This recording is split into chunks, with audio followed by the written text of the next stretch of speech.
Hello welcome to competitive exams library YouTube channel. ఇంకా ఏమైనా channel subscribe చేసుకున్న వాళ్ళు ఉంటే తప్పకుండా ఛానల్ని సబ్స్క్రైబ్ చేసుకోండి. టుడే వీడియోలో మనం ఎస్ఎస్సి స్టాఫ్ సెలక్షన్ కమిషన్ నుండి విడుదలైన CHSL combined higher secondary level job notification details అనేవి చూద్దాం. ఇందులో నెంబర్ ఆఫ్ జాబ్స్ ఎన్ని ఉన్నాయనేది మెన్షన్ చేయలేదు, మనకి అప్డేట్ చేయడం జరుగుతుంది. సో ప్రజెంట్ మీకు దీనికి అప్లై చేసుకోవడానికి మార్చి 5వ తారీఖు నుండి లింక్ యాక్టివేట్ అవుతుంది. మీకు అప్లై చేసుకోవడానికి చివరి తేదీ వచ్చి ఏప్రిల్ 5వ తారీఖు సాయంత్రం 5 గంటల లోపల మీరు ఆన్లైన్లో అప్లై అనేది చేసుకోవాలి. ఎగ్జామ్ అనేది 3 లెవెల్స్లో ఉంటుంది.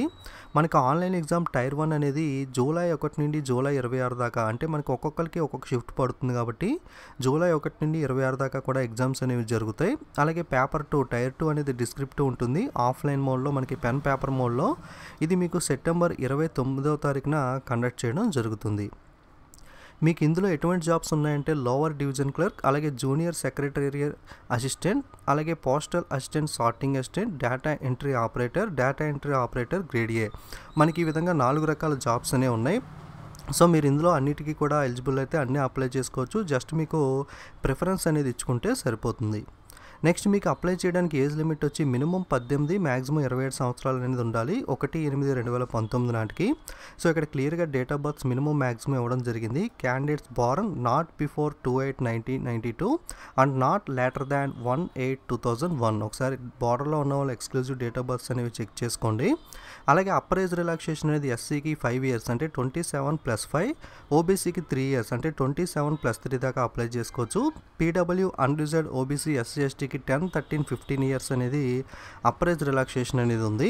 సో అప్లై చేసుకోవడానికి ఎడ్యుకేషన్ క్వాలిఫికేషన్ అనేది మీకు 1/8/2019 నాటికి మీకు LDC job, JSA, postal assistant, sorting assistant, DO ఈ అన్ని రకాల జాబ్స్కి కూడా ఇంటర్మీడియట్ అనేది పాస్ అయి ఉండాలి. Must have 12th standard are equivalent examination. Inter కానీ లేదా ఇంటర్కి ఈక్వలెంట్ ఉన్న ఏ ఎగ్జామ్ అయినా సరే మీకు రికగ్నైజ్డ్ బోర్డ్ ఆర్ యూనివర్సిటీ నుండి చేసి ఉంటే వీటికి అప్లై చేసుకోవచ్చు. మీకు DEO office controller and auditor general కాగ్లో ఉన్న డిఈఓ జాబ్స్కి అప్లై చేసుకోవాలి అనుకుంటే మటుకు మీకు ఇంటర్మీడియట్లో ఖచ్చితంగా సైన్స్ స్ట్రీమ్లో చదివి ఉండాలి. అలాగే మ్యాథమెటిక్స్ అనేది ఒక సబ్జెక్ట్గా ఉండాలి. అంటే ఫర్ ఎగ్జాంపుల్ ఎంపీసీ తీసుకుంటే ఎంపీసీలో మ్యాథమెటిక్స్ సబ్జెక్ట్ ఉంటుంది. అలాగే ఎంపీసీ అనేది మనకి సైన్స్ స్ట్రీమ్ కాబట్టి లైక్ మీకు మ్యాథ్స్ సైన్స్ స్ట్రీమ్ కాంబినేషన్లో ఉన్న ఇంటర్ గ్రూప్ ఏదైనా సరే చేసిన వాళ్ళు మాత్రమే ఈ కాగ్లో ఉన్న డిఈఓ జాబ్స్కి అప్లై చేసుకోవడానికి అవుతుంది. సో మిగతా వాళ్ళు ఎవరన్నా పై జాబ్స్కి అప్లై అనేది చేసుకోవచ్చు. అలాగే డిప్లొమా సంబంధించి ఎలిజిబులా లేదా అంటే మనకి నోటిఫికేషన్ చివరిలో మనకి ఎడ్యుకేషన్ క్వాలిఫికేషన్స్ అని చెప్పి లిస్ట్ ఇచ్చాడు. అందులో మనకి డిప్లొమా అనేది మెన్షన్ చేయడం జరిగింది కోర్ 3. సో డిప్లొమా ఇక్కడ మెన్షన్ చేశాడు కాబట్టి ఇది 10+2కి ఈక్వలెంట్ కాబట్టి ఇది ఎలిజిబుల్ అని చెప్పుకోవచ్చు. ఒకసారి మీరు కూడా వెరిఫై చేసుకోండి. ఒకసారి మీరు కూడా కన్ఫర్మ్ చేసుకున్న తర్వాత డిప్లొమా వాళ్ళు అప్లై చేసుకోండి. సో నెక్స్ట్ అప్లికేషన్ ఫీజు విషయానికి వస్తే 100 రూపీస్ అనేది ఎగ్జామినేషన్ ఫీజు ఉంటుంది. మీరు బిమ్, యూపీఐ కానీ, net banking, visa, debit card, RuPay card లేదా ఎస్బీఐ చలానా ద్వారా ఎగ్జామినేషన్ ఫీజు పే చేయొచ్చు.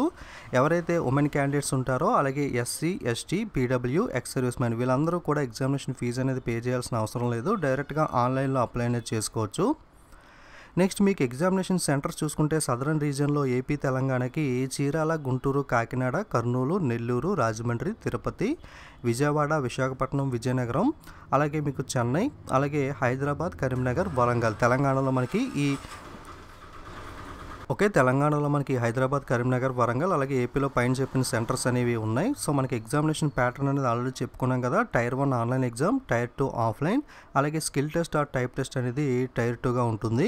సో మనకి ఎగ్జామినేషన్ ప్యాటర్న్ డీటెయిల్స్లోకి వెళ్తే కనుక టైర్ 1లో మనకి English, general intelligence, quantitative aptitude, general awareness అంటే ఇందులో మీకు జీకే, జనరల్ సైన్స్ మొత్తం కూడా జనరల్ స్టడీస్ రావడం జరుగుతుంది కరెంట్ అఫైర్స్తో పాటు.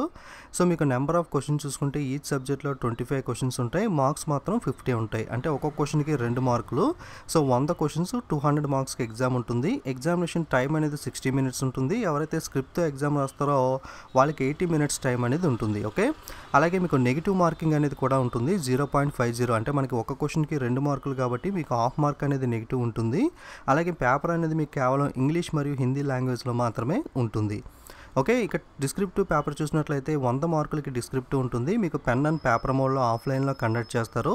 1 అవర్ ఎగ్జామినేషన్ టైం ఉంటుంది. స్క్రిప్ట్ రాసే వాళ్ళకి 20 మినిట్స్ మనకి ఎక్స్ట్రా టైం ఇస్తారు. ఇందులో మీకు ఒక ఎస్ఐ అనేది రాయాల్సి ఉంటుంది. 200 నుండి 250 వర్డ్స్ వచ్చేలా ఒక ఎస్ఐ, అలాగే లెటర్ ఆల్ అప్లికేషన్ అనేది ఒకటి రాయాలి. అది మనకి 150 to 200 వర్డ్స్ అనేది ఉండాలి. సో ఒక లెటర్ అండ్ ఒక ఎస్ఐ 2 క్వశ్చన్స్ అనేవి మీకు ఉంటాయి. సో మినిమం క్వాలిఫైయింగ్ అనేది 33% ఉంటుంది. అలాగే ఇది జస్ట్ క్వాలిఫైయింగ్కి మాత్రమే కాదు, ఇందులో వచ్చిన మార్కులు మీకు మెరిట్కి యాడ్ చేయడం జరుగుతుంది. The performance in tier 2 would be included in for preparing merit. So ఇది కూడా మీరు దృష్టిలో పెట్టుకోవాలి. నెక్స్ట్ టైర్ 3లో మీకు స్కిల్ టెస్ట్ లేదా టైపింగ్ టెస్ట్ అనేది ఉంటుంది. సో ఇది మాత్రం జస్ట్ క్వాలిఫై అయితే సరిపోతుంది.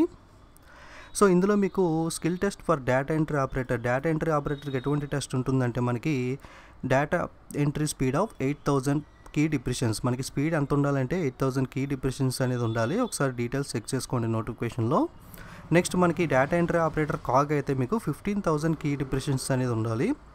అలాగే మిగతా టైపింగ్ టెస్ట్ అనేది ఎవరికి ఉంటుందంటే LDC, JSA, postal assistant, sorting assistant opt చేసుకున్న వాళ్ళు ఎవరైతే ఉంటారో వాళ్ళకి మనకి 35 వర్డ్స్ పర్ మినిట్ ఇంగ్లీష్లో మనకి టైప్ చేయాల్సి ఉంటుంది. అలాగే కీ డిప్రెషన్స్ అనేవి మీకు మినిమం 9,000, అలాగే 10,500 కీ డిప్రెషన్స్ పర్ అవర్, అలాగే 9,000 కీ డిప్రెషన్ అవర్ అనేది హిందీలోనూ ఉండాలి. అంటే మీకు ఇంగ్లీష్లో టైప్ చేసే వాళ్ళకి 35 వర్డ్స్ పర్ మినిట్ స్పీడ్ ఉండాలి. అలాగే 10,500 కీ డిప్రెషన్స్ అనేవి ఉండాలి. ఓకే, ఎవరైనా హిందీ టైప్ ఉంటే వాళ్ళకి 30 words per minute, 9,000 key depressions అనేవి ఉండాలి.